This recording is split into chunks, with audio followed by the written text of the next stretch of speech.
Hey guys, I want to show you the updated build of 3D World Studio. This is running on Windows 10. So I replaced a few of the icons with newer versions from the Visual Studio icon pack. This is the best color scheme I could come up with. The background of the application is very, very bright.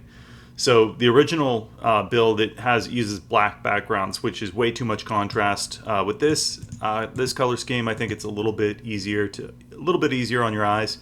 Of course, you can adjust this in the settings here, but this is pretty good. One change I made right away is in the original, in the previous build, if you wanted to switch into free look mode in one of the 3D viewports, you would tap the right mouse button and release it. And then after that, without holding the mouse button down, then you would be in free look mode like this. And then you would hit the right mouse button again to release it. And that was kind of nice because you could leave the mouse in free look mode for a long time and just, fly around. But ultimately, I decided, in modern LEDWorks, in the editor, what we do is you hold down the right mouse button and then you release the mouse button to exit the free look, and it's a lot more convenient. And that's just the kind of thing where I just noticed it right away, like it felt wrong. I also added the Q and E keys will move you up and down, which was not in the previous version.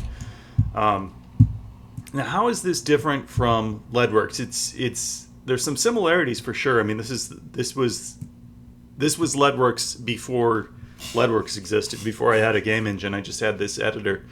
But it's also quite a bit different.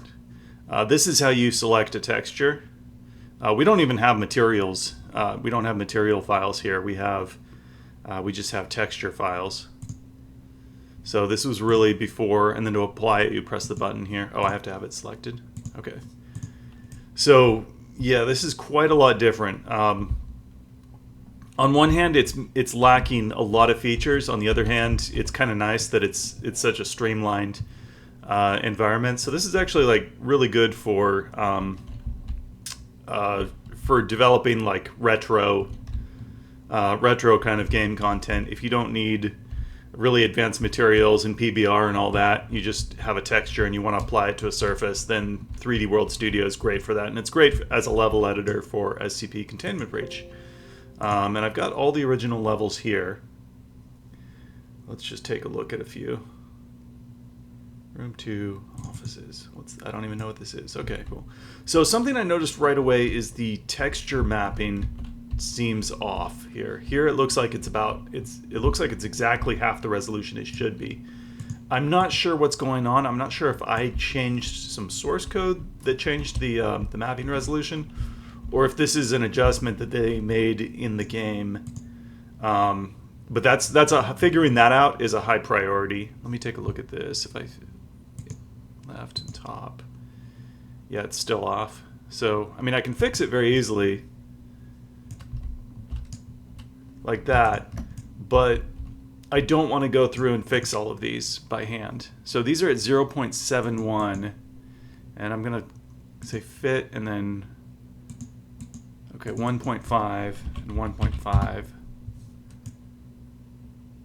71. What's 0.71 times 2? That's going to be 1.42. Let's try that. And then align it to the bottom. Okay, yeah, that's perfect. So it looks like they're at half the resolution. Maybe the textures changed. Maybe the textures I have are a different resolution. That could explain it. But if you know what's going on there, then feel free to reach out and let me know. I'm sure I'll figure it out, but that's going to be a high priority, of course, because we don't want to go through and redo a bunch of texture mapping. These things down here on the ground are just these are waypoints, and it looks like it's just using the directional light icon because I don't have an icon for waypoints. What's interesting here is these are actually made out of brushes. All the furniture here.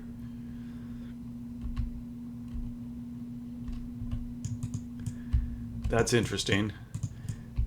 Let's take a look at another one.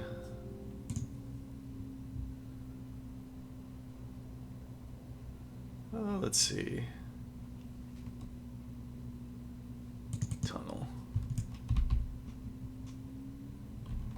Huh. So this is an elevator?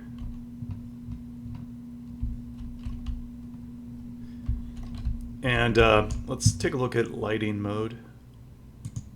Yeah, there we go. That looks good. I like how it's sort of, it doesn't work that well here because this is a concave surface, but the light mapper, it has sort of an, almost like an SSAO effect in corners.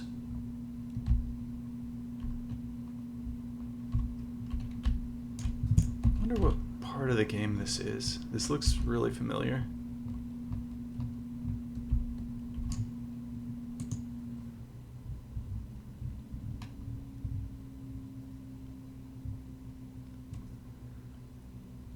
I want to see the nuclear, if I can find it.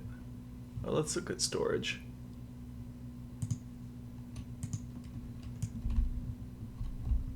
Oh, cool.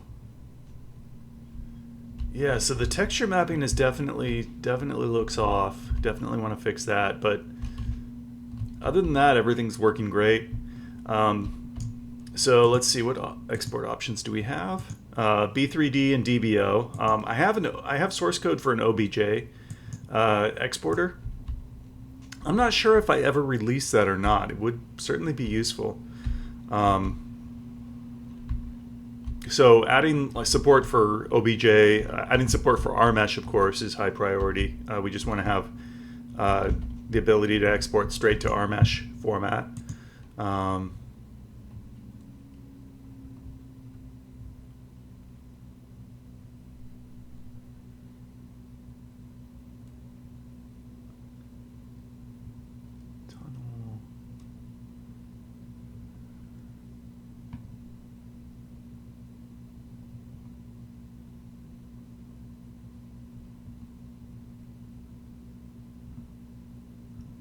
Nuclear, let's take a look at that.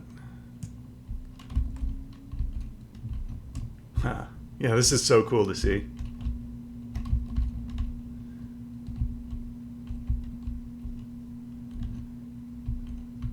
Yeah, I mean, I'm not really much of an artist. I like doing developer tools, so seeing people take the tools that I write and make really cool things with them like this, that's kind of my I get the gratification of like artwork, since I'm not much of an artist. It looks so cool. Even the 2D viewports here look awesome.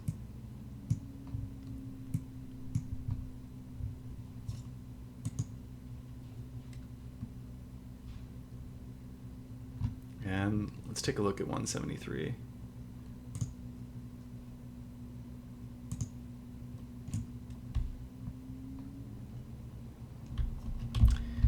Yeah. Other changes I made are just small convenience things. Like, for example, when you have a button like this, I just added the cancel style to it. So when I just hit the escape key, stuff like that will just close. I want to do that with everything here. I'd like to add an apply button right here, so that you can change the color scheme and see the difference like immediately. I'll show you a couple of different color schemes too. Whoa! That's really hard to see. Oh my goodness. That looks like, that's what the Quake 3 editor looks like, and it's like blinding. Max, I think this is like 3ds Max, kind of. Yeah, that's too light. That's too light.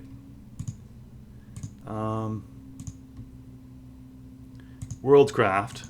This is going to be like the Hammer editor. This is how it originally looked, and it looks pretty good. I like the contrast in the 2D viewports, but it's like I don't know. It's like it makes the white background of the window, and it just makes it like blindingly white. Of course, windows used to be gray. They used to be more gray, and they just got like brighter and brighter over the years. I think it really started with like Vista. They decided, making it more white made it more exciting, I guess. And now like Windows is like basically, this is like 250, it's pretty high. It's probably like 243 gray, something like that. I like this. I like how the viewports look, but there's so much contrast here.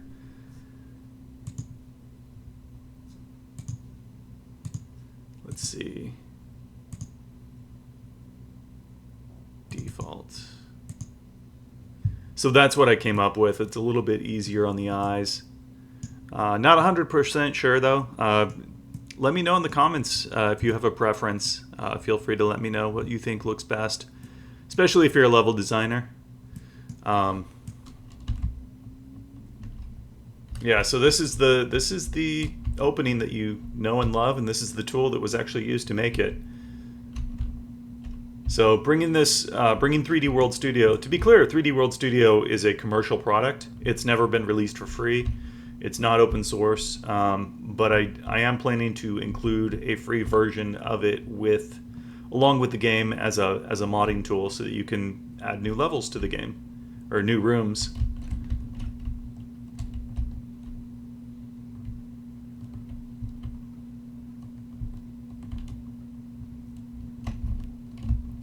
Yeah, it's very fun to see these things. Let's see, other options. I plan to add a new option, at least one new option here for a higher resolution light map setting. 4096, that's probably plenty high enough for the maximum light map resolution. Now, if you have a situation where the brush dimensions exceed what the light map size allows, the editor, when you try to calculate the light maps, the editor will show you an error and tell you, why it failed. One thing I can do to improve that would be to automatically select the object that caused that error when it occurs, and that way you know which object to correct. There's a lot of little convenience things that I can add that I just have a better understanding of it now after like years of developing tools that are much more advanced than this. But I think there's a few things that I can bring to the experience here that improve the application without being like I don't want to totally rewrite this thing or anything. But there's a lot of small improvements I can make along with additional file format support. GLTF import and export would be interesting. I just want to take a look at there's one area that has terrain, if I can find it. What's pit? Oh, it's just this area. Okay.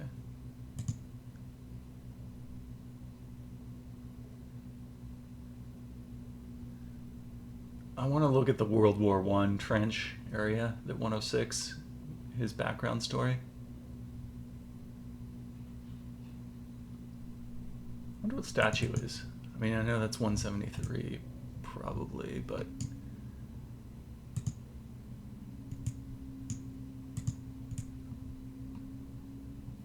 Oh, no, it's... Okay, no, it's that thing.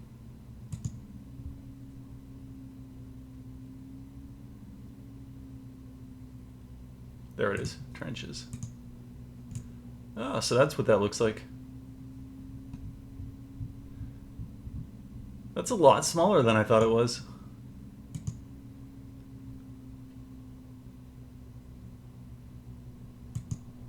Okay, looks like there's no lighting calculated for it. That's interesting. So this also has some basic terrain editing tools. To get there, you open this up and it's a separate window. If you're a fan of Leadworks, some of this will look kind of familiar to you. There's also some windows that I need to adjust the dimensions here of the window. I think this might be happening because the window title bar takes up more room now. So if the window title bar got a little bit bigger than it was like in Windows XP when this was created, then it's going to squeeze out some of the stuff that appears at the bottom. So that's another small fix that I can make. But yeah, of course, this application did not work for the longest time with anything after Windows 7. There's the program log. This is sort of like the LEDWorks console, except it opens in a separate window and it doesn't have any text input. But getting this updated to work with Windows 10 and 11 seems to work fine. And I might even consider releasing this as a separate application on Steam, just for developing basic 3D models. If it had like a few more export options like OBJ, it would be really super useful.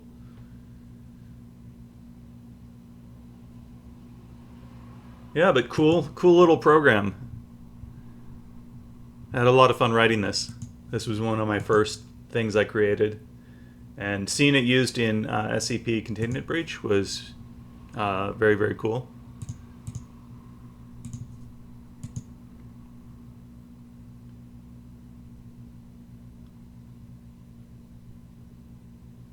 Oh yeah, I want to show you how the properties work. This is kind of different. Properties. And then it opens up in a separate window. Again, I could add a little bit more space here I mean, this was working fine in back on Windows XP, but it looks like I need to give it a little bit more space.